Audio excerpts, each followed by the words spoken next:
Saya salah mengira wanita muda dari lingkaran emas itu adalah seorang siswa miskin. Menawarkan 5.000 sebulan untuk memeliharanya. Dia setiap hari melihatku berakting dengan dingin. Aku tidak puas. Dan memarahinya karena berani memasang wajah pada pemberi dana. Sampai orang tuaku membawaku ke pesta untuk perjodohan. Dia menjadi pusat perhatian. Sementara orang tuaku membungkuk padanya. Aku terkejut dan tidak bisa bergerak. Dia berbisik di telingaku. Nafsumu besar sekali. Apakah kamu ingin aku memasak? Aku pergi ke asrama adikku untuk mencarinya. Namun, dia tidak ada, melainkan seorang wanita cantik yang tinggi semampai. Berkulit putih dan rupawan. Membukakan pintu untukku. Si cantik baru saja selesai mandi. Tubuhnya harum. Dia dengan santai mengambil handuk putih untuk mengeringkan rambutnya. Aku merasa jantungku berdetak lebih cepat. Darahku terasa panas, aku langsung jatuh cinta padanya. Aku jatuh cinta. Handuk dan jaket itu, sekilas aku tahu. Itu milik adikku. Adikku bila mereka bertiga tinggal di asrama. Salah satunya adalah wanita muda dari lingkaran emas. Yang bahkan tidak pernah kembali. Sebenarnya hanya dia dan seorang gelandangan yang tinggal di sana. Gelandangan itu bernama Shen Yoyo. Aku memutusnya. Menghubungi adikku. Siapa yang diajak bicara di tengah percakapan? Suara si cantik enak didengar. Tingginya sangat tinggi. Berdiri di sana saja sudah memberiku perasaan tertekan. Memang benar, cantik itu bagus. Aku mencari adikku, Zhang Wenrou. Lalu aku menyelinap masuk. Dia berdiri di dekat pintu. Dia tidak ada, adikku juga mengatakan bahwa meskipun Shen Yoyo miskin, dia memiliki harga diri yang tinggi. Namun, ibunya baru-baru ini sakit. Shen Yoyo setiap hari pergi pagi pulang larut. Pergi ke bar untuk menjual minuman keras. Mengumpulkan biaya pengobatan ibunya. Adikku bilang, dia ingin meminjamkan uang kepada Shen Yoyo. Shen Yoyo tidak mau menerima dan menyuruhnya. Aku menatapnya dengan sedikit membungkuk. Awalnya aku membungkuk. Dan sekarang dia menutup pintu. Sambil menyeka dan mengamatiku. Aku merasa sedikit aneh. Mengapa adikku mengatakan Shen Yoyo sangat menjaga harga dirinya? Namun, dia menggunakan barang-barangnya. Aku menatap kaki panjangnya dan menelan ludah. Suaranya terdengar, mencariku untuk apa? Aku berkata, apakah kamu kekurangan uang? Aku akan memberikannya padamu. Dia berbalik dan menatapku dengan bingung. Aku dengan cepat menghitung dalam hati. Menghitung? Uang sakuku. Aku dan adikku bisa dibilang sedikit kaya di keluarga. Namun, orang tuaku tidak membiarkan kami menghambur-hamburkan uang seperti anak-anak lain. Memberi uang saku 10.000 setiap bulan. Uang recehku sedikit demi sedikit terkumpul. Namun, untuk menolong Yoyo, mahasiswa miskin ini mungkin belum pernah melihat uang. Jadi aku bilang aku akan mensponsorimu. Jangan beritahu adikku, setiap bulan memberimu 5.000. Kudengar ibumu sedang sakit. Kali ini butuh berapa? Aku akan memberimu uang dulu. Dan diambil dari uang saku di masa depan. Setelah mengatakan itu, aku merasa sedikit malu. Tidak berani menatapnya, ini pertama kalinya aku melakukan hal seperti ini. Aku merasa jari-jariku tegang. Gemetar sedikit dan agak merah. Aku mendengar dia terkekeh pelan. Duduk di meja di sampingku. Menatapku dari atas ke bawah. Aku merasa posisi ini tidak cukup menonjolkan posisiku yang kuat dan kewibawaanku sebagai sponsor. Jadi aku berdehem pelan. Berbisik. Uang saku yang diberikan orang tuaku sekarang tidak banyak. Aku sudah memberimu setengahnya. Jika nanti mereka memberiku lebih banyak, aku akan menaikkan harganya lagi. Jadi, bersediakah kamu dengan tulus melakukan itu dengannya? Setelah menanyakan kalimat ini, aku ingin melukai diriku sendiri. Akulah konsumennya. Mengapa aku begitu rendah hati? Namun, tidak apa-apa. Raja Youyu bahkan membakar suar demi Baozi. Sekarang aku membungkuk untuk seorang wanita cantik, itu seharusnya. Lagi pula, Jika dia bertemu dengan seorang jutawan, tawaran mereka pasti lebih tinggi dariku. Ekonomi saya tidak begitu baik. Jadi saya memberinya nilai emosional. Sebuah tangan ramping mencengkeram daguku. Memaksaku mendongak menatapnya, tatapannya dingin. Apakah karena aku menyebut keluarganya miskin? Melukai harga dirinya? Aku takut dia marah sampai ingin mencekiknya sampai mati. Jadi tanpa sadar aku menggenggam tangannya. Saat tanganku menggenggam tangannya, kami berdua karena sentuhan kulit. Tubuh kami seperti tersengat listrik. Bergidik, inilah hormon cinta. Hatiku berdebar kencang. Apakah kamu tahu siapa aku? Kamu ingin membantuku. Aku mengangguk. Aku tahu kamu adalah teman sekamar adikku, Shen Yoyo. Aku juga tahu ibumu sakit dan butuh uang. Adikku ingin meminjamkan padamu. Kamu bilang bukan saat menerima pinjaman. Kamu sekarang berada di bawah perlindunganku. Dengarkan saja aku. Memberiku layanan tidak dianggap sebagai pinjaman. Saat datang, kita berdua sama-sama menang. Dia sepertinya tertawa karena marah. Setelah beberapa saat, dia melepaskanku. Aku masih sedikit enggan. Masih memegang tangannya. Tangannya sangat nyaman. Jari-jarinya ramping dan putih. Sentuhannya hangat. Begitu aku menyentuhnya, aku tidak ingin melepaskannya. Dulu aku berpikir aku adalah anak yang baik. Tidak tertarik pada wanita di sekitarku. Ternyata aku biasanya tidak tertarik. Begitu aku tertarik, aku menjadi sangat liar. Dia mendorong tanganku. Mengambil sebatang rokok dari kotak rokok di atas meja. Kemudian perlahan menyalakannya. Melalui asap yang mengepul. Menatapku. Aku merasa kulit kepalaku mati rasa. Ternyata Shen Yoyo ini benar-benar tidak mudah diprovokasi. Dia bahkan merokok. Aku baru saja ingin memohon ampun. Mengatakan meskipun tidak ada transaksi, kita tetap harus bersikap baik. Memohon padanya, tolong jangan beritahu adikku. Translate_text. Kalau tidak, orang tuaku pasti akan tahu. Lalu memotong uang jajanku. Tapi dia lama sekali baru berkata, baiklah. Kami keluar bersama. Bersiap untuk makan. Baik. Merayakan? Bukan, dia di belakangku, aku di depan. Orang tuaku dengan tegas melarangku berpacaran. Meskipun aku sudah kuliah.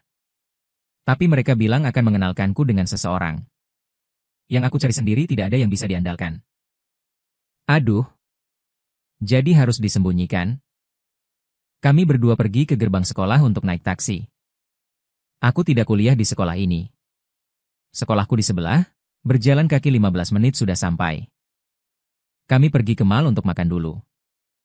Go Yoyo adalah orang yang punya harga diri. Meskipun sekarang aku yang membiayainya. Tapi dia terlihat lebih keren dariku. Aku merasa kehilangan muka. Masuk ke ruang pribadi. Aku mengeluarkan ponsel dan menambahkan dia. Informasi kontak. Melihat ponselnya, aku berkata, wah, kamu pakai iPhone terbaru. Palsu ya? Pantas saja tidak bisa menolak godaanku. Foto profilnya adalah seekor anjing di atas kepala. Dan juga anjingnya. Tangannya terlihat cukup enak dipandang. Aku bertanya padanya. Ibumu butuh berapa? Dia mengangkat air dan minum seteguk. Kamu lihat, aku memikirkannya. Menggigit jari dan ragu-ragu sejenak. Kalau begitu aku beri kamu 50.000 dulu, ya? Dia menyilangkan tangan di dada dan dengan dingin menilaiku. 50.000? Kamu menganggap dia pengemis? Dia mengerutkan hidungnya. Kenapa kamu bicara begitu? Sekarang aku adalah donaturmu. Pengemis masih pilih-pilih makanan. Dia menatapku dengan senyum sinis. Aku hanya bisa dengan berat hati memberinya 200.000. Dan berkata sekarang kamu milikku. Harus mendengarkanku. Awalnya uang ini aku siapkan untuk liburan ke luar negeri dengan teman sekamarku di musim panas. Sekarang aku hanya bisa pulang dan menipu uang adikku. Setelah menerima uang. Dia baru memberiku senyuman dan berkata, "Ini pertama kalinya aku menjadi sugar daddy." Aku mengangguk sambil menghisap jus markisa. Dan berpesan lagi, "Jangan beritahu adikku. Atau aku akan dipukuli sampai mati." Dia mengangguk. "Tentu saja, kalau kamu dipukuli sampai mati. Bagaimana dengan mangkuk nasiku?" Dengan berani aku mengulurkan tangan untuk menyentuh tangannya di atas meja. Dia tidak bergerak. Menatapku dengan tenang. Dengan gerakan pengecut dan cabul. Aku seperti kakek-kakek cabul di zaman kuno dengan perut buncit. Yang ingin mengambil keuntungan dari gadis-gadis. Melihat dia tidak melawan. Aku merasa sangat senang. Dan merasa uang ini sepadan. Setelah menyentuh 2 kali. Pelayan mendorong Chai masuk. Aku segera menarik tanganku kembali dan makan. Aku mengajaknya menonton film. Kali ini aku akhirnya bisa menggenggam jarinya dengan jujur. Kekuatan uang memang bagus. Jika aku menyukai Shen Yoyo dan mengejarnya dengan cara normal, maka aku harus membuat film remaja kampus.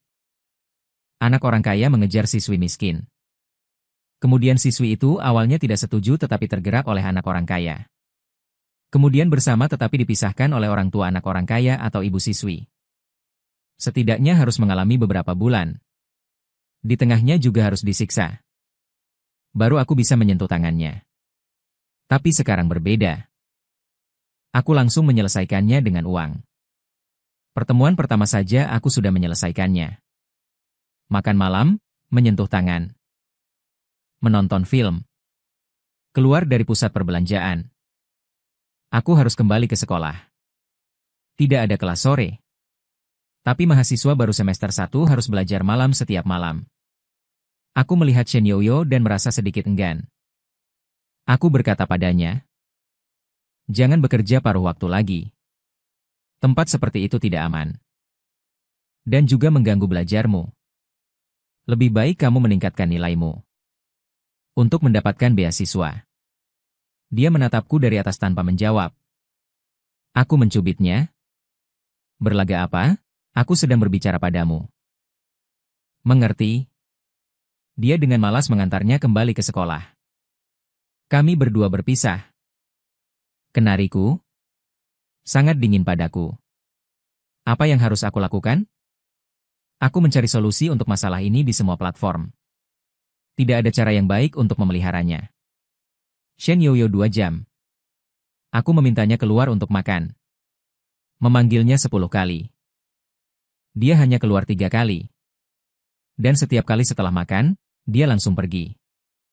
Mengatakan dia sangat sibuk. Aku merasa seperti sedang ditipu. Dan tidak bisa meminta bantuan orang tua. Guru dan teman hanya bisa menelan ludah. Menelannya sendiri. Tepat ketika aku merasa kehilangan segalanya. Orang tua membelikan aku dan adikku masing-masing 1 apartemen di dekat sekolah. Karena adikku berisik saat pulang. Mengatakan Shen Yoyo pulang terlalu larut malam. Mengganggunya hingga tidak bisa tidur.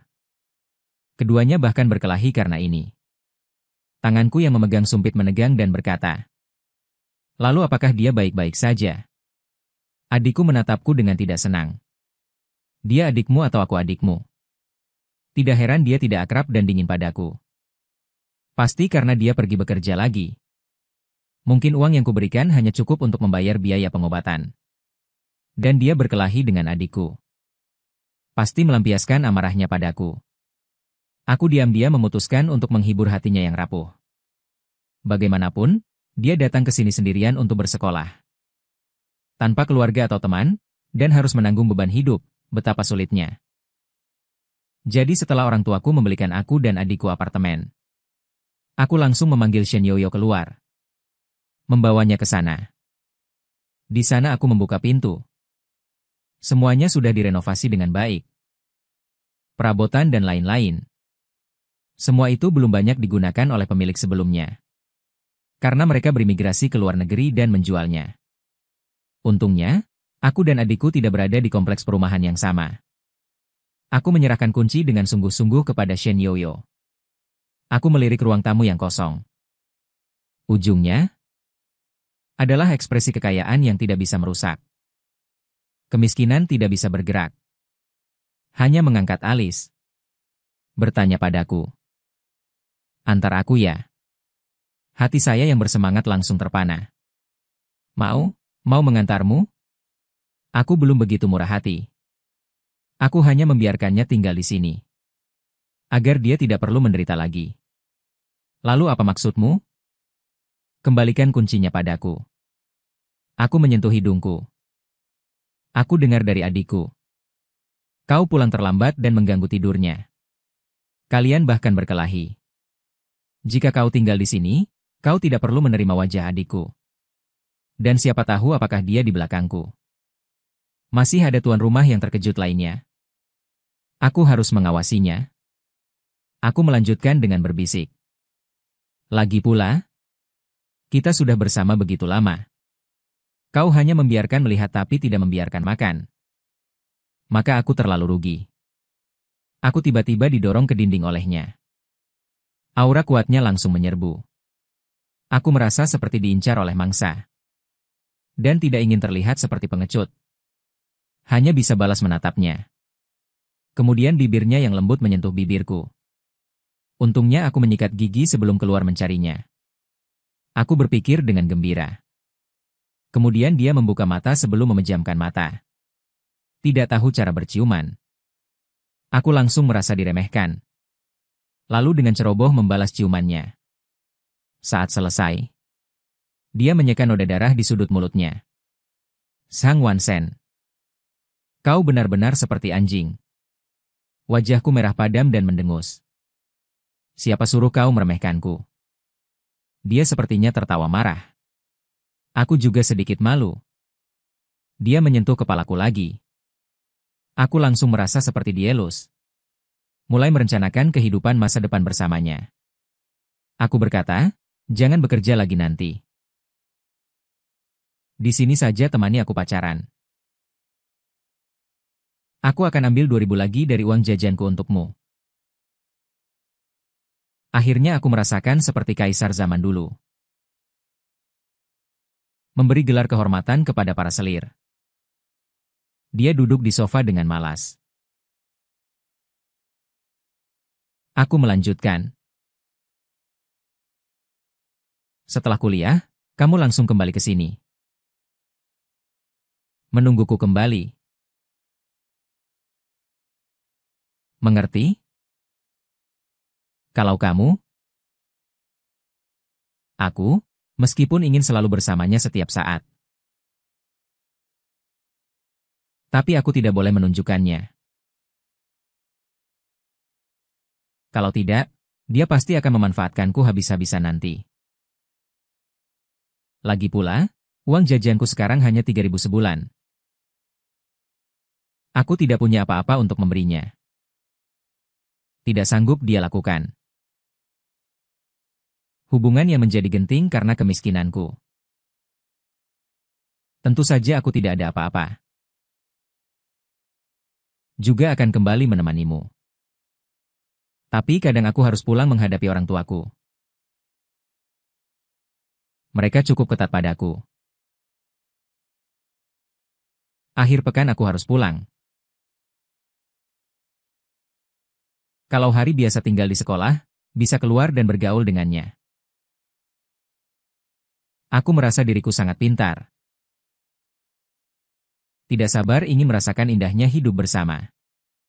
Jadi menurutku Chayoyo tidak terlalu rugi. Menghibur diriku sendiri dengan baik. Aku bisa dengan tenang menunggunya memasak untukku. Shen Yoyo benar-benar tidak bisa memasak. Semua sudah kubeli. Hanya steak yang perlu digoreng sebentar. Dia juga bisa membuatnya gosong. Sambil berpikir mungkin dia dulu miskin dan belum pernah melihat steak seperti ini. Aku hanya bisa menyerah. Setelah makan, dia meletakkan mangkuk dan pergi ke sofa untuk duduk. Mengeluarkan ponselnya. Mulai melihat, aku langsung merebut ponselnya. Aku sudah lama ingin mengatakannya padamu. Kau sepanjang hari melihat ponsel? Ponsel lebih menarik dariku. Tidak boleh melihat, pergi cuci piring. Sambil berkata aku ingin memeriksa ponselnya. Tapi layarnya hitam. Aku memberikan ponsel itu padanya untuk dibuka. Aku ingin memeriksa. Dia tertawa marah lagi. Kau percaya tidak? Aku beritahu padamu. Adik. Aku langsung lemas. Melotot padanya. Apakah kau anak kecil? Masih memberitahu orang tua dia merebut kembali ponsel. Apakah kau anak kecil? Masih takut orang tua dia pergi ke dapur? Aku membela diri di belakangnya. Siapa bilang aku takut? Aku tidak takut. Dia meletakkan mangkuk dan berkata, aku sudah memasak. Kau cuci piring. Kalau tidak, sekarang aku beritahu adikmu. Aku melotot padanya. Jangan lupa siapa yang memberimu uang. Dia mengangkat alisnya. Mengeluarkan ponsel. Bersiap untuk menelepon. Menyerah padamu.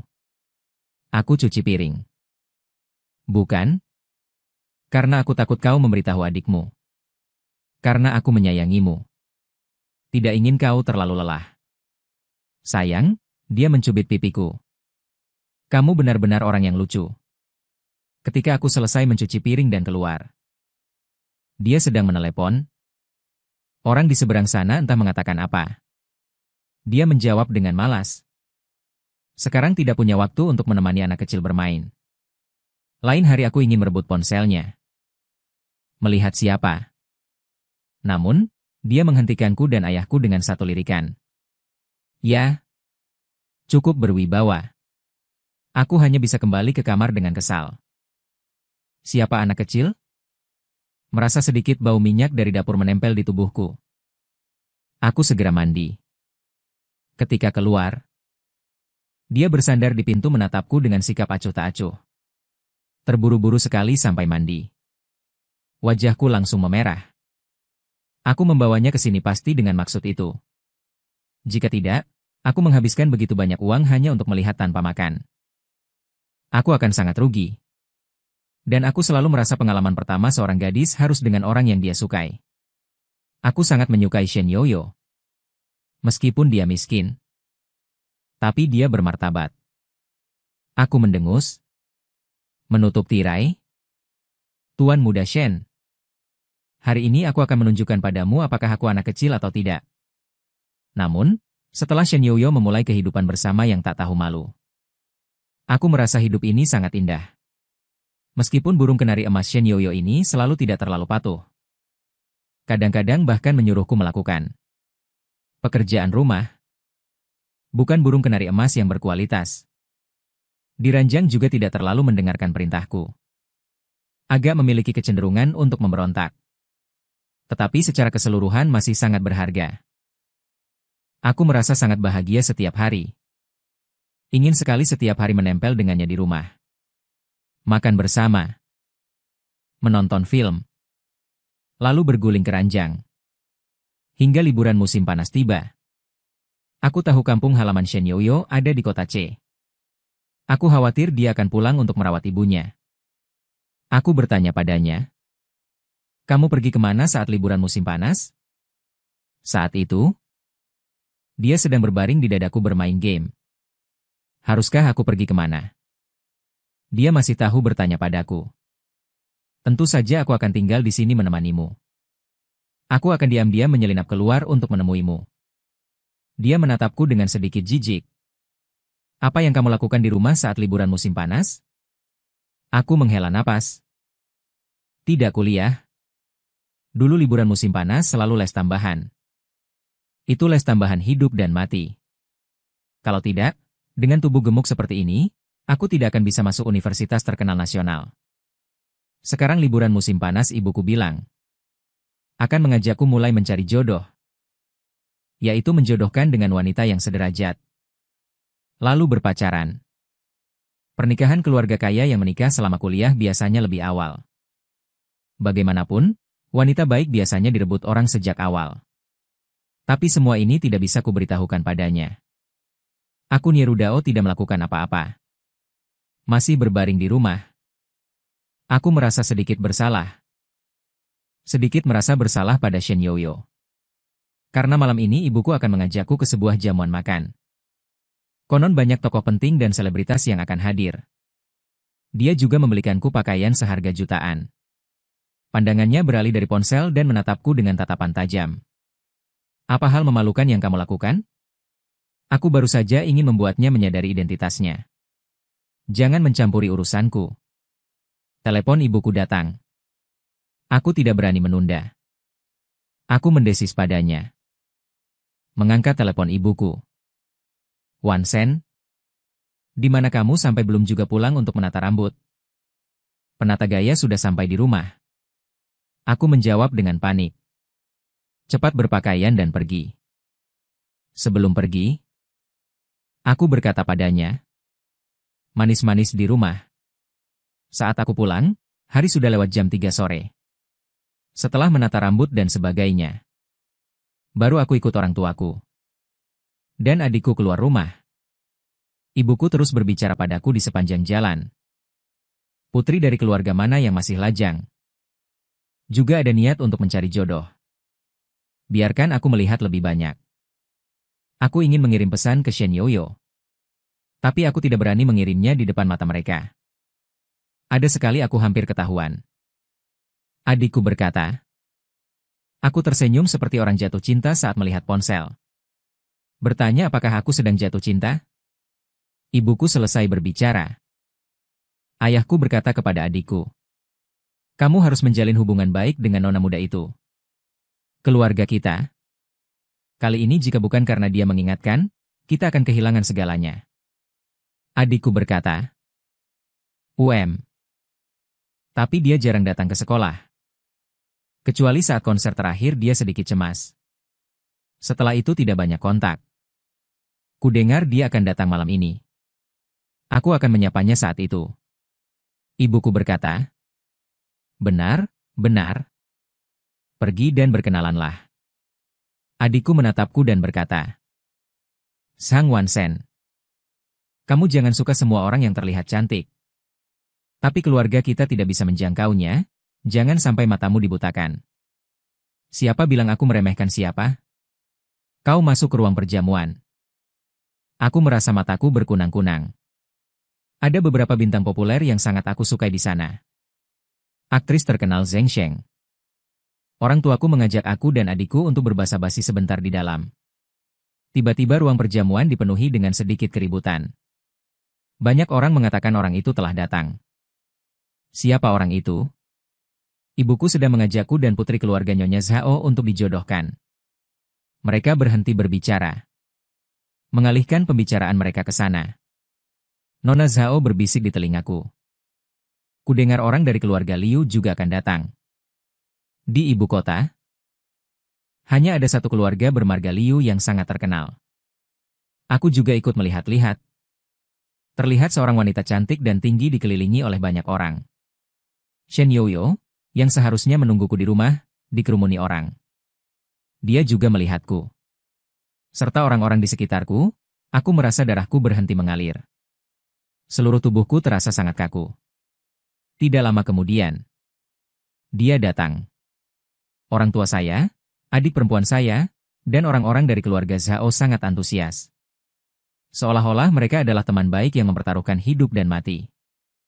Berbasa-basi beberapa patah kata. Dia bertanya kepada orang tua saya. Kalian berdua adalah ibuku. Dengan malu berkata. Biarkan anak-anak saling mengenal. Sambil berkata ibuku memperkenalkanku.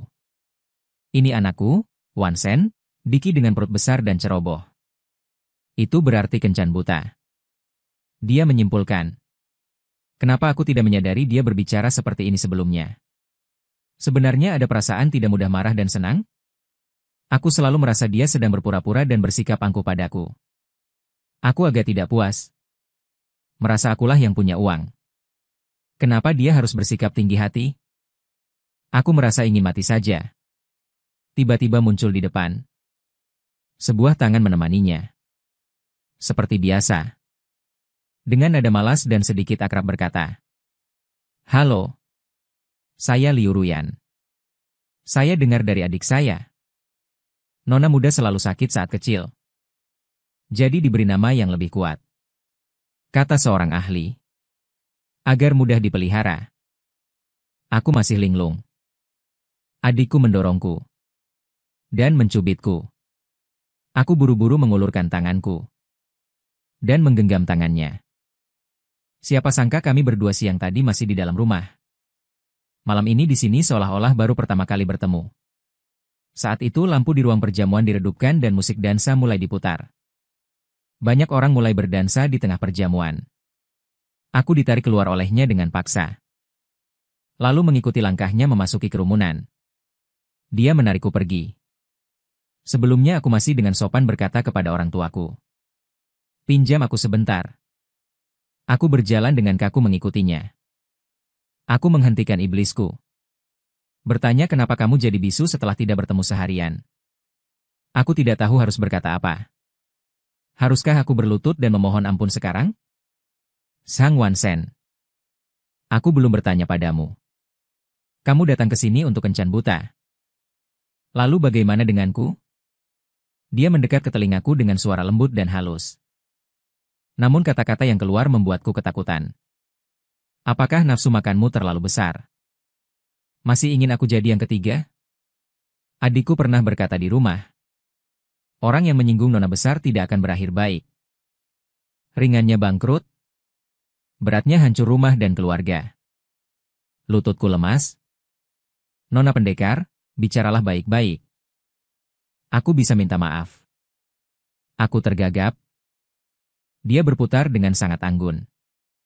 Bertanya, bukankah seharusnya aku yang minta maaf? Aku tidak jujur di rumah. Menunggumu, kamu adalah JNZH, investor sugar daddy. Apakah kamu tidak marah? Aku dengan hati-hati meliriknya. Jika saja tidak ada begitu banyak orang di sana. Aku benar-benar bisa menampar diriku sendiri di tempat. Memohon maaf padanya karena menyalahkanku. Mataku buta. Salah mengenali orang.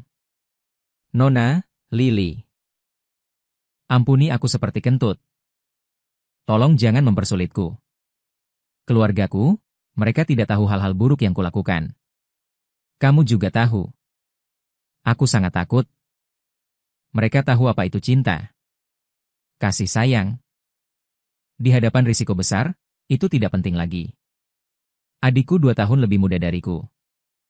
Ketika aku di sekolah menengah. Dia pulang dan berkata ada seorang berandalan di sekolah. Yang menyinggung, Lee Ryan. Saat itu semua orang tidak tahu identitasnya. Hanya merasa keluarganya kaya. Sangat kaya dan terhormat. Berandalan itu biasanya sombong. Harus bersaing dengan orang. Dan berandalan itu mengejar seorang pria yang sepertinya menyukai, Lee Ryan. Jadi berandalan itu mencari orang untuk memberinya pelajaran. Akibatnya, tidak hanya berandalan itu sendiri dipukuli setengah mati. Yang lebih menakutkan adalah keluarganya meminta maaf kepada keluarga, Lee. Namun tetap tidak bisa mengubah bisnis. Dihentikan sepenuhnya. Dengan cepat terungkap perbuatan melanggar hukum dan kriminalnya. Beberapa anggota keluarga masuk penjara. Semuanya menghilang tanpa jejak. Jika keluargaku terlibat karena kebodohanku, aku benar-benar ingin mati saja. Pepatah kuno mengatakan, melayani raja seperti menemani harimau, sangat berbahaya. Kekayaan keluarga kami mungkin sedikit lebih baik dari orang luar. Tetapi di depan orang berkuasa, benar-benar tidak tahan terhadap guncangan apapun. Cuka tidak melirikku. Begitu ketakutan? Bagaimana mungkin tidak takut? Orang tuaku mendidikku sejak kecil. Kami, jika ingin keluarga berkembang, semua orang harus bekerja keras ke satu arah. Tidak boleh melakukan apapun yang merugikan kepentingan keluarga. Jadi aku dan adikku akan dengan senang hati menerima. Pernikahan politik tidak akan pernah memberontak untuk mengejar cinta sejati. Bahkan jika aku menginginkannya, itu juga akan dilakukan dengan jelas dan terang. Tetapi aku tidak menyangka aku salah memilih orang, aku tersenyum padanya dengan enggan. Sebuah lagu berakhir. Dia melepaskan tanganku. Kemudian dia berjalan ke arah orang tuaku. Aku ketakutan, mengikutinya dari belakang. Liu Ruyan berbicara dengan ayahku dan adikku. Ibuku datang dan menepuk tanganku. Untuk menenangkan. Bagaimana bisa kau berpikir seperti itu? Aku merasa wajahku pasti pucat. Malu. Menunduk dan tidak berani berbicara. Aku hanyalah seorang pengecut. Tetapi aku merasa Liu Ruyan seharusnya tidak marah. Lagi pula, dia masih sedikit sopan dan antusias terhadap ayah dan adikku. Dan di dalam mobil, adikku juga berkata. Dia telah mengingatkan keluarga kami untuk tidak menginvestasikan apapun. Dan ternyata itu benar-benar meledak. Memikirkan hal ini, hatiku menjadi sedikit tenang. Selanjutnya, ibuku membawaku menemui beberapa orang. Tetapi sepanjang waktu aku linglung. Karena meskipun aku tidak tahu apa maksud Liu Ruyan, tetapi tindakanku sekarang jelas-jelas memasangkan tanduk di kepalanya. Mungkin terlihat bahwa aku sangat ketakutan. Ibuku tidak membawaku untuk tinggal lebih lama. Biarkan aku pergi ke ruang tunggu untuk beristirahat. Setelah ayahku selesai, seluruh keluarga kami pulang bersama lagi. Kembali ke rumah. Adikku bertanya padaku. Apa yang dia katakan padamu? Kalian mengenalku. Cepat menggelengkan kepala. Aku tidak kenal. Hanya karena kau bilang dia sangat hebat. Aku takut menyinggungnya sampai sangat takut. Adikku agak membenciku karena tidak berguna. Hanya sedikit keberanian.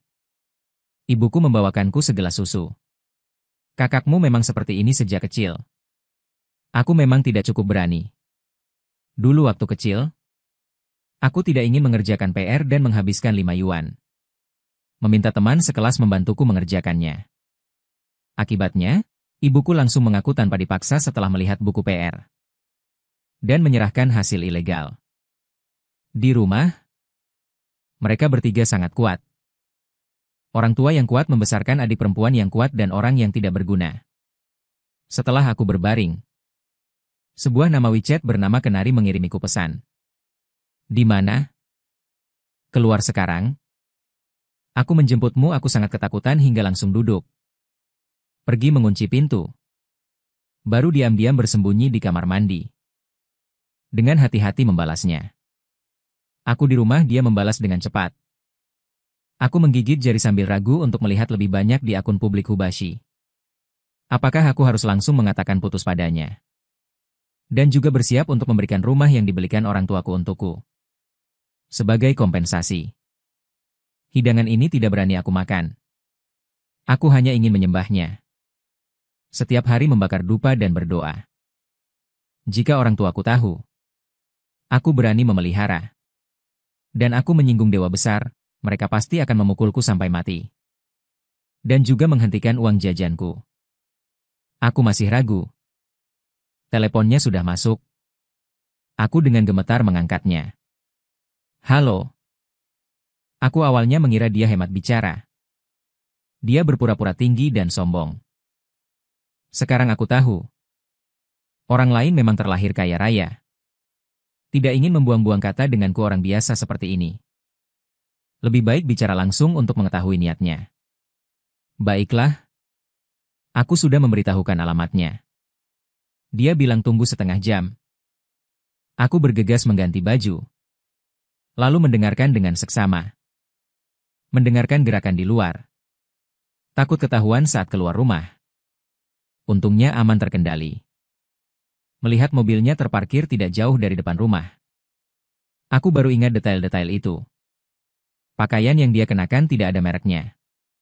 Aku kira dia beli di pasar tradisional. Dan merasa dia cukup punya selera. Pakaian obralan bisa terlihat seperti busana. Memang benar kalau tampan. Adalah gantungan baju berjalan. Mungkin aku terlalu banyak berpikir. Pakaiannya memang. Lalu dia sering terlihat sibuk. Banyak temannya menelepon. Aku kira ada yang mengajak kerja sambilan. Seperti menjadi pelayan, menjual minuman, atau semacamnya. Sekarang sepertinya teman-temannya mengajak dia. Aku malah setiap hari bertingkah seperti badut. Kalau dia tidak menurut, aku bilang aku adalahnya. Dia harus melayaniku. Sekarang sepertinya dia tidak marah. Aku benar-benar terlalu baik. Diam-diam melihat apa? Sambil menyetir dia bertanya tanpa melihat ke arahku. Aku merasa jari-jariku bertanya mau kemana. Pulang ke rumah dia dengan dingin mengucapkan dua kata. Terlihat sedikit marah. Awalnya dia sudah tahu aku salah orang. Tapi sengaja tidak mengatakan aku salah. Apakah dia begitu bersih dan tidak bersalah? Lagi pula aku juga tidak. Merasa sedikit lebih percaya diri. Lalu mengikutinya pulang ke rumah yang kami tinggali bersama. Dia berkata kepadaku, "Aku mau mandi." Aku langsung sadar. Berinisiatif mengambilkan baju tidurnya. Ya oge. Awalnya aku tidak akan. Dia menatapku dengan senyum mengejek. Aku tersenyum menjilat. Dia menggelengkan kepala dan pergi. Sungguh panjang. 15 menit. Selama itu aku juga membuatkan secangkir air madu untuknya. Karena aku melihat dia minum alkohol. Dia keluar dengan handuk mandi melilit tubuhnya. Sambil mengeringkan rambutnya. Sambil berkata padaku, "Katakan." Sikapnya malas. Tapi sikapnya agresif. Aku seperti tahanan yang diinterogasi. Aku menelan ludah. Berusaha mengalihkan pandangan dari kakinya yang panjang. Bertemu dengan matanya yang dingin seperti dahak. Aku tidak berani melihat lagi.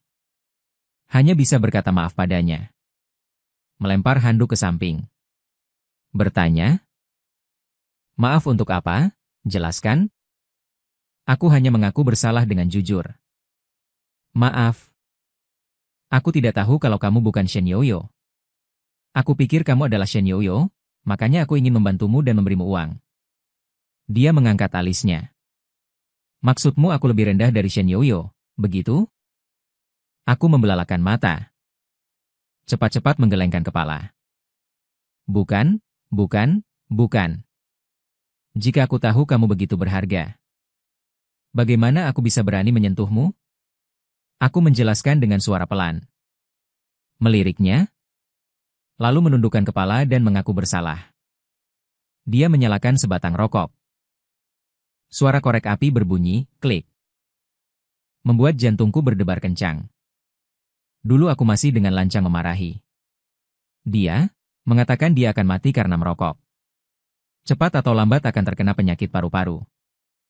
Juga egois, membiarkanku menghirup asap rokok bekas. Saat itu aku merebut rokoknya. Membuangnya ke tempat sampah. Jangan katakan orang punya kekuasaan dan tidak punya kekuasaan. Perbedaan adalah sangat takut. Ternyata dia menatap dengan tatapan seperti melihat orang mati. Lihat aku tidak takut. Aku bahkan berani memelototinya dan mencubit pipinya. Bertanya apakah dia ingin memberontak. Sekarang dia hanya duduk di sana.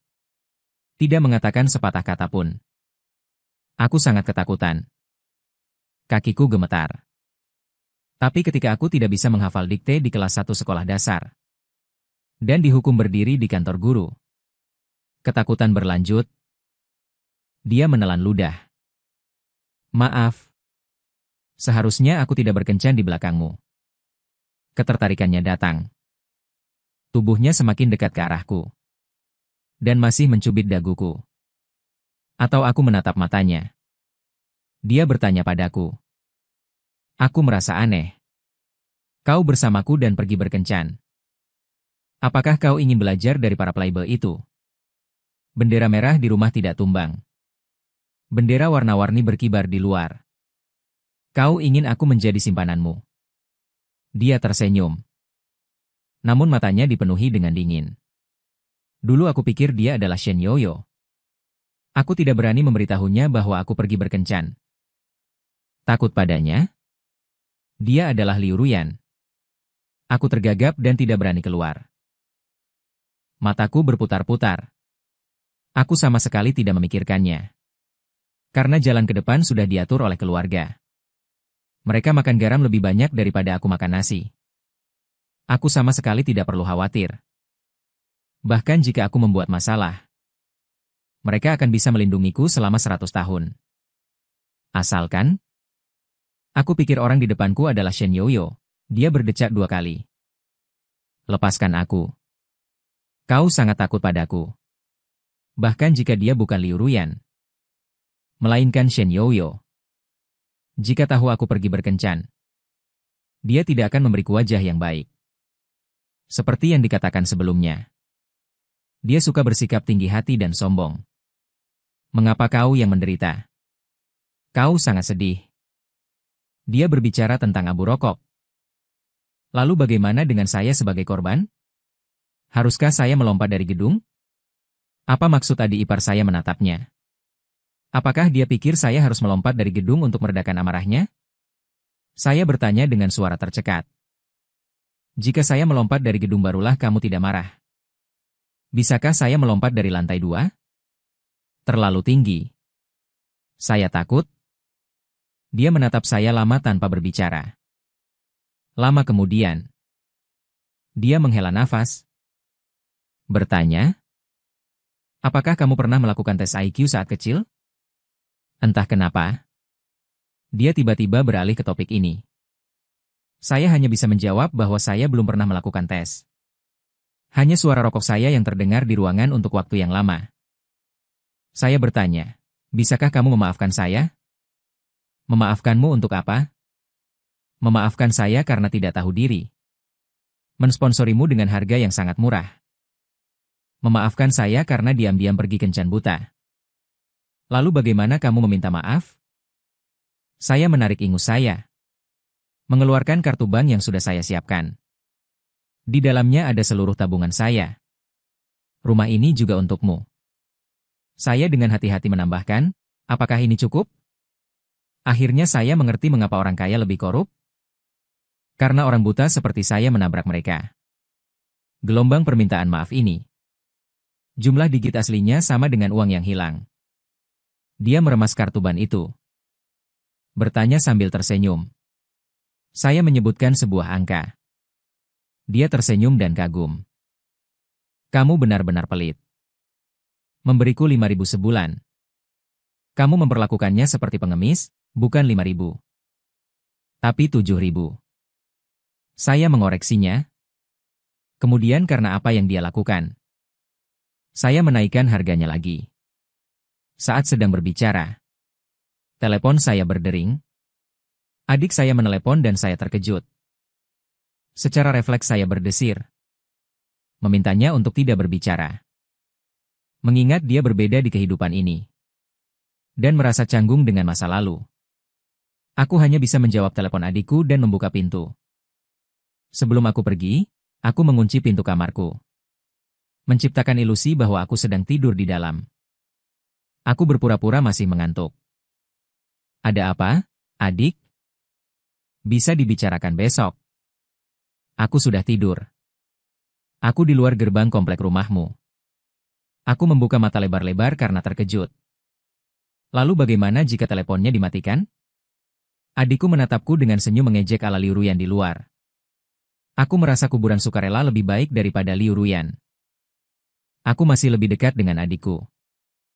Sudahlah. Aku akan meminta maaf padanya. Biarkan dia membantuku memikirkan cara meminta maaf. Aku bersiap untuk memberanikan diri membuka pintu. Namun pergelangan tanganku digenggam oleh Liu Ruyan. Bagaimana kau menjelaskan hubungan kita padanya? Bolehkah aku bilang aku berhutang banyak uang padamu karena berjudi? Dia menatapku tanpa ekspresi. Adikku masuk dengan wajah dingin. Sambil membawa tongkat golf di tangannya. Begitu masuk, dia berkata, suruh wanita jalang itu keluar. Berani menggoda kakakku. Aku rasa dia sudah muak hidup. Aku ketakutan dan menempel ke dinding. Berdiri. Berharap bisa menyatu dengan dinding. Sampai sekarang aku masih ingat. Sejak kecil aku bersekolah. Setiap kali ada yang menggangguku, adikku akan memukuli mereka hingga babak belur, adegan yang menakutkan namun aman. Ini juga salah satu alasan yang membentuk karakter pengecutku. Adik, tenang dulu. Kali ini mungkin tidak bisa mengalahkan. Aku belum selesai bicara. Liu Ruyan sudah berpakaian. Keluar dari kamar tidur. Dia masih menjepit rokok di tangannya. Berkata dengan santai kepada adikku. Kau mencariku? Adikku mengatakan yang sebenarnya. Setengah jam kemudian, Liu Ruyan duduk santai di sofa. Dengan senyum ramah, dia berkata kepada orang tuaku. Paman dan bibi, silakan duduk. Ya. Adikku mengatakan yang sebenarnya. Setelah itu, aku segera berbisik menceritakan seluruh kejadian. Tatapannya seolah mencincangku menjadi ribuan bagian. Lalu meminta maaf kepada Liu Ruyan. Liu Ruyan tidak mengatakan apa-apa. Hanya tersenyum palsu. Kemudian adikku memanggil ayah dan ibuku. Orang tuaku menyeka keringat. Mengangguk dan membungkuk. Meminta maaf padanya. Baru kemudian Liu Ruyan menunjukkan wajah baik. Dan bahkan menyuruh orang tuaku pergi. Dia berkata, itu salahku. Aku berkencan dengan Wan Shen. Dan dia masih pergi mencari jodoh. Pasti aku tidak melakukannya dengan baik. Aku menundukkan kepala dan berdiri di samping.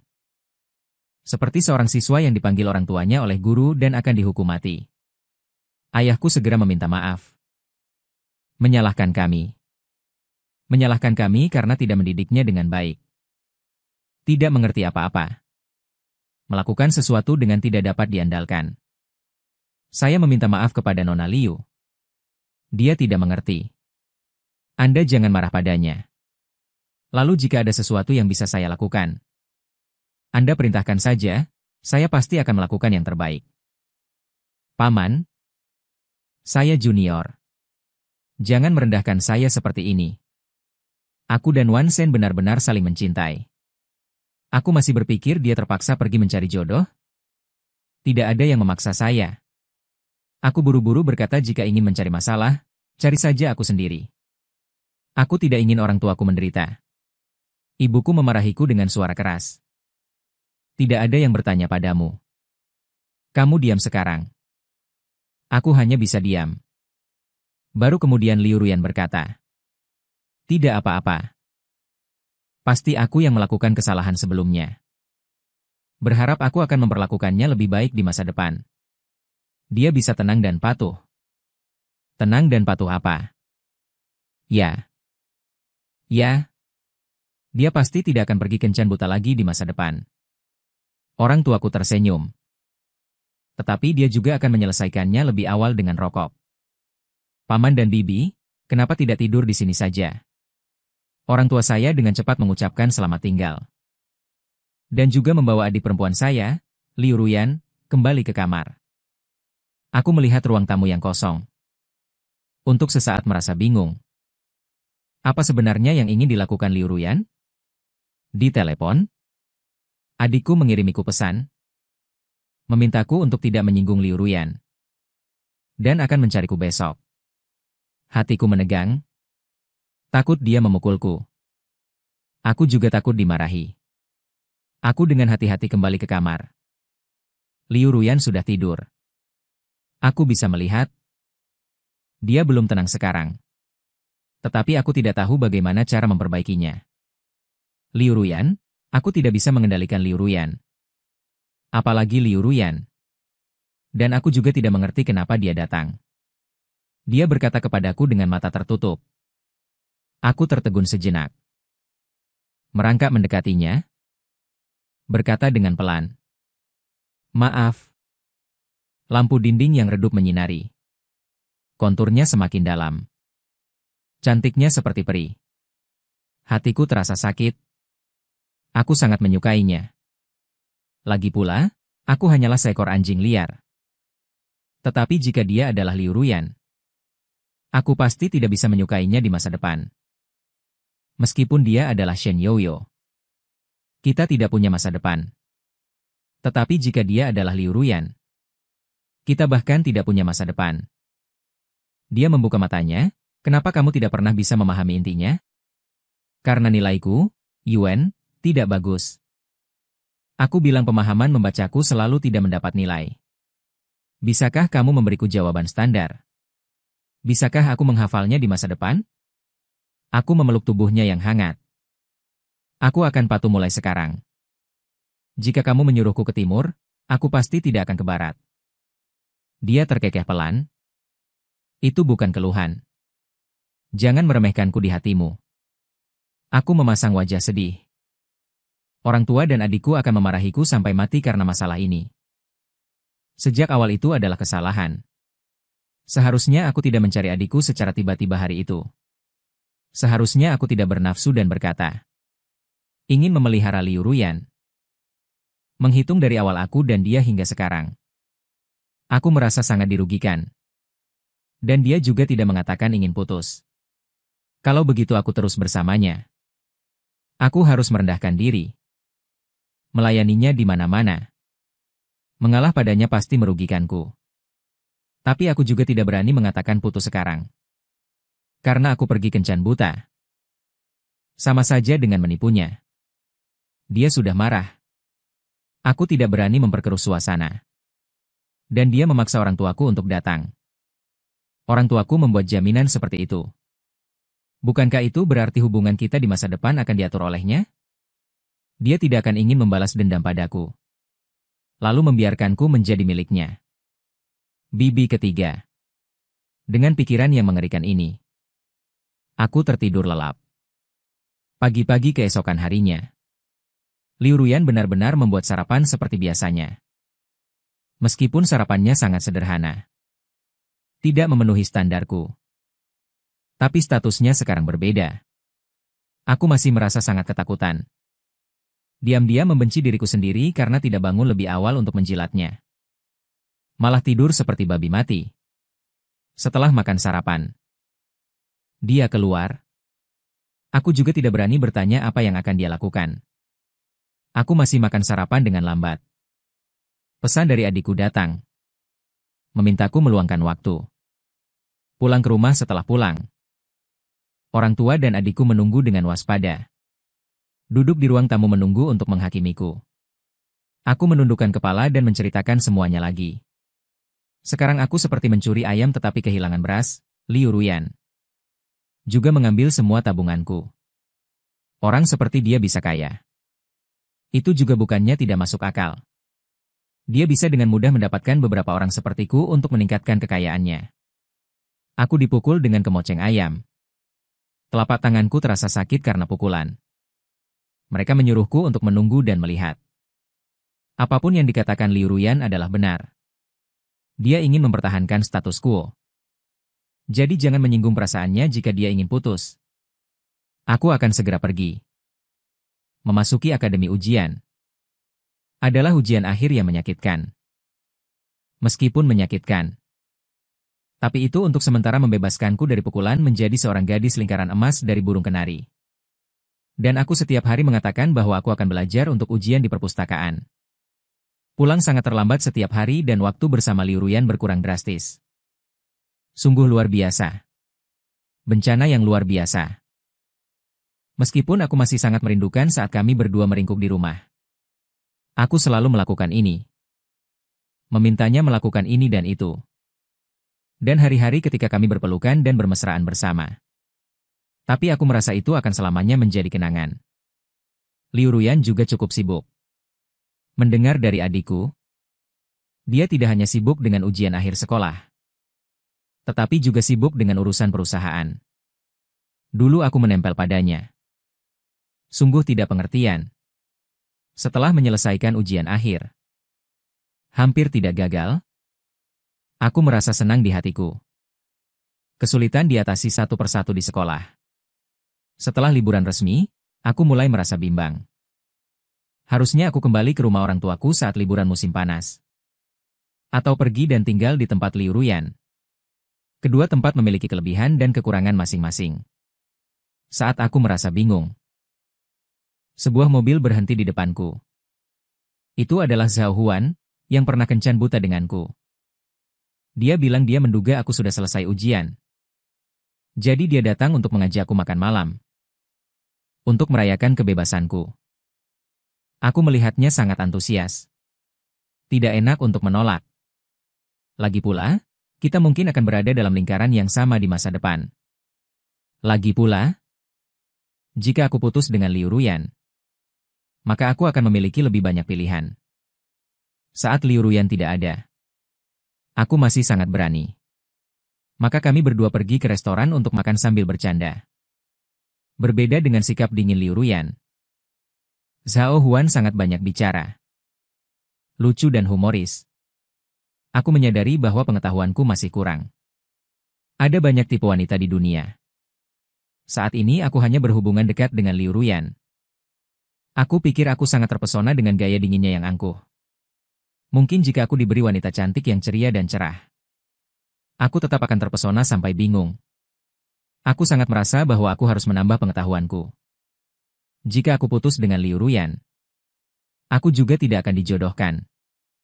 Aku ingin terus berkencan. Seperti 79, 90, 81 tipe wanita. Sebaiknya buat album foto. Kemudian buat ringkasan dan kesimpulan. Pasti sangat memuaskan. Sama seperti aku mengumpulkan spesimen tanaman dulu. Saat aku dengan senang hati membayangkan masa depan. Zhao Huan sudah terkejut. Bangkit dengan sangat sopan. Mengajari Nona Liu trik iblis ini. Aku terkejut. Menoleh dan melihat Liu Ruyan menatapku dengan dingin. Juga tidak peduli dengan uluran tangan Zhao Huan. Zhao Huan melihat. Aku melihat lagi ke Liu Ruyan. Dengan cepat menyelinap pergi. Dia duduk di depanku dengan wajah muram dan berkata, "Apa yang kamu lakukan lagi? Makan dengan teman?" Aku menjelaskan dengan suara pelan. Kebetulan bertemu. Dia bilang ingin mentraktirku makan. Aku merasa tidak enak menolak. Jadi aku datang. Aku tidak punya maksud lain. Dia mengangkat sudut bibirnya dengan dingin. Apa kau pikir aku percaya? Aku pikir kau tidak terlalu percaya. Aku tidak tahu kenapa kau berpikir begitu. Tapi aku pasti tidak berani menyinggungmu, orang tuaku juga menjamin bahwa aku akan bersamamu dengan baik. Aku tidak tahu apa maksudmu menjagaku seperti ini. Setelah selesai berbicara, aku menambahkan kalimat dengan hati-hati. Aku sangat jujur. Aku pria yang serius. Sebelum kau, aku sama sekali belum pernah berpacaran. Justru kau. Kamu yakin bukan cinta pertamaku? Bukankah seharusnya aku lebih khawatir? Tahu apa ciri-cirimu saat merasa bersalah? Dia menatapku dan jadi sangat banyak bicara. Tidak juga. Terakhir kali kamu menangkapku sedang kencan buta. Aku tidak banyak bicara. Karena kamu tidak yakin. Apakah aku akan melampiaskan amarahku pada keluargamu? Aku tidak bisa berkata apa-apa pada apa yang dia katakan. Hanya bisa membujuknya dengan keras dan meminta maaf. Maaf. Aku tidak akan makan dengan lawan jenis lagi di masa depan. Jika aku makan dengan lawan jenis, bolehkah aku melapor padamu sebelumnya? Dia mengangguk dengan angkuh. Mengerikan sekali. Menemani raja seperti menemani harimau. Selama liburan musim panas, aku tidak pulang ke rumah siapapun. Apartemen luas milik Liu Ruyan. Karena apartemen itu dekat dengan tempat dia bekerja. Dia lebih nyaman tinggal di sana. Dan dia mulai membawaku ke pertemuan bisnisnya. Juga memperkenalkanku kepada orang lain. Orang tuaku merasa dia mungkin serius denganku. Atau mungkin hanya mempermainkanku. Menyuruhku untuk tidak terlalu senang dulu. Adikku menyuruhku untuk tidak jatuh cinta pada Liu Ruyan. Jika tidak, kamu pasti akan hidup atau mati jika dicampakkan di masa depan. Aku rasa aku tidak terlalu memikirkannya. Aku, yang telah melalui ujian masuk perguruan tinggi. Terlibat dalam ratusan cinta.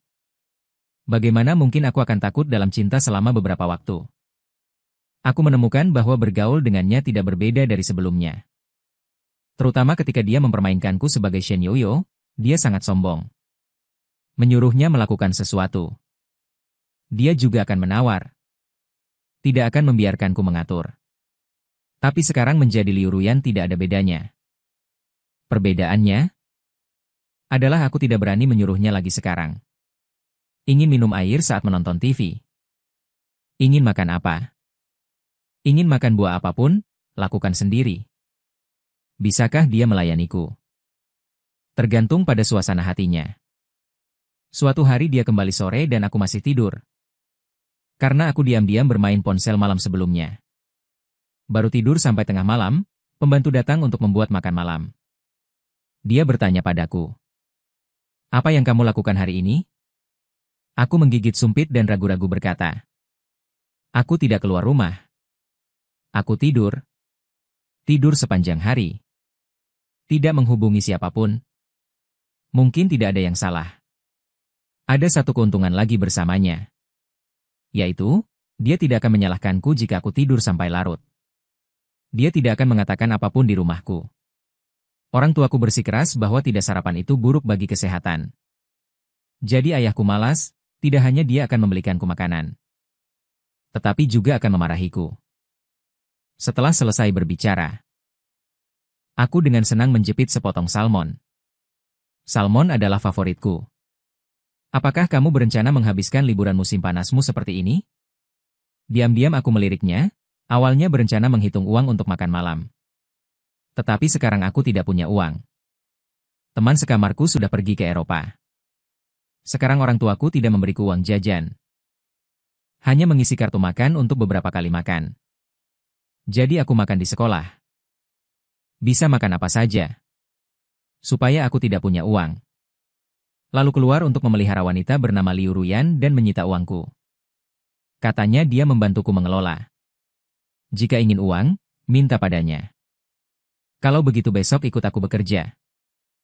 Setelah aku libur, kita akan pergi berlibur bersama. Aku menunjuk diriku sendiri ingin membantah. Tetapi tidak bisa membantah. Hanya bisa menyerah. Hidupku diatur dengan sangat jelas. Benar-benar sampah. Dulu waktu SD, SMP, SMA. Jalur hidup sudah diatur. Tinggal berjalan dengan mata tertutup. Sekarang juga Liu Ruyan. Sekarang ternyata hanya wakil kepala departemen. Aku pikir orang seperti dia akan langsung menjadi presiden direktur. Dia benar-benar sangat sibuk. Di tempat kerja dia berubah menjadi wajah negatif. Lebih dingin. Lebih menekankan efisiensi. Ya ampun. Melihat penampilannya yang tegas dan cekatan ini, aku ragu bagaimana dia bisa tahan berada di sisiku begitu lama. Saya ditempatkan di sekretariat untuk magang. Melakukan hal-hal seperti naik kapal. Memberi perintah untuk menyajikan teh dan air. Kemudian ketua lama memanggil saya sendirian. Mengatakan ingin berbicara dengan saya. Saya buru-buru mengirim pesan kepada Liu Ruyan. Takut saya dilecehkan secara seksual. Namun, dia dengan tenang menjawab, "Tunjukkan yang terbaik." Saya bingung. Ternyata ketua adalah paman keduanya. Dia hanya bertanya tentang situasi keluarga saya. Dan juga mengatakan bahwa Liu Ruyan menindas saya.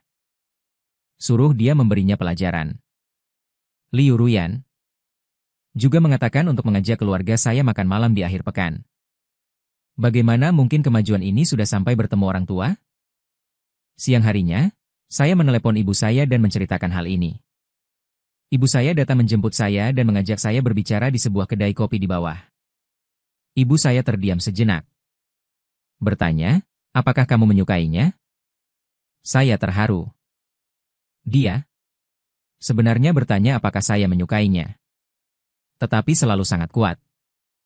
Apa yang dia pikir baik, saya harus menerimanya. Apa yang dia pikir tidak baik, bahkan jika saya menyukainya, saya harus menyerah. Karena dia merasa saya tidak memiliki penilaian. Dia harus membantu saya membuat pilihan. Saya belum menjawab. Dia berkata lagi, "Lupakan saja. Jika kita bisa menjalin hubungan dengan keluarga Liu, kamu harus menyukainya bahkan jika kamu tidak menyukainya. Selain itu, ini adalah karma yang kamu bawa sendiri. Bagaimanapun, kamu harus memberi saya produk berkualitas." Saya menarik kembali air mata haru saya. Mendengarkan analisis pro dan kontranya dengan linglung. Liu Ruyan masih cukup baik. Tetapi bisnisnya saat ini dijaga olehnya. Perusahaan ayah saya berjalan lancar. Tetapi kerugiannya adalah keluarganya terlalu kuat dan saya akan ditindas. Kalau begitu tidak ada cara untuk membalas dendam. Sejujurnya, saya belum pernah berpikir bahwa saya bisa memiliki masa depan yang jelas dengan wanita cantik seperti Liu Ruyan. Itu membuat saya sangat bersemangat. Bunga di puncak gunung memiliki keindahan bunga di puncak gunung. Saya menyukai sikapnya yang dingin dan acuh tak acuh terhadap orang yang tidak dicintainya. Sikap saya terhadapnya menjadi jauh lebih alami. Segera kembali ke keadaan semula. Malamnya saya menyuruhnya menggosok punggung saya. Karena proyek ini cukup besar. Sangat membuang-buang waktu dan membuatku lelah. Dulu ketika dia adalah Shen Yoyo, aku sering mengancamnya untuk membantuku. Dia juga merasa itu merepotkan. Katanya aku sudah terlalu lama merendam diri. Tapi sekarang dia melihatku. Lakukan urusanmu sendiri. Jangan. Aku segera meraih majalahnya. Melemparkannya ke samping dan memelototinya. Cepat bersihkan untukku. Atau aku akan memukulmu. Dia tersenyum tipis. Kenapa bertemu? Paman keduaku membuatnya gemuk. Aku tertawa bangga. Tentu saja, karena kita akan bertemu orang tua dan menikah. Lalu apa yang kutakutkan? Kau adalah pacarku. Aku berhak menyuruhmu. Dia tersenyum dan menggelengkan kepalanya. Jadi, dulu kau merasa kita pasti tidak punya masa depan. Aku mengangguk. Pemikiranmu cukup terbuka. Lalu tinggal bersama wanita yang menurutmu tidak punya masa depan begitu lama. Ucapan ini, aku tidak tahu apakah dia memujiku atau memarahiku. Bagaimanapun, pandanganku tidak akan salah, bukankah itu semua dirimu? Dia meraih tanganku. Memberiku cincin. Jangan pernah melepasnya lagi. Aku menatapnya dengan tatapan kosong. Dan melihat cincin berlian besar di tanganku. Mengangguk patuh. Dia tersenyum. Melihat gunung es tersenyum tulus. Masih sangat sulit. Biasanya, dia hanya tersenyum dingin. Atau tersenyum palsu. Aku benar-benar ingin merekam penampilannya saat ini. Selesai.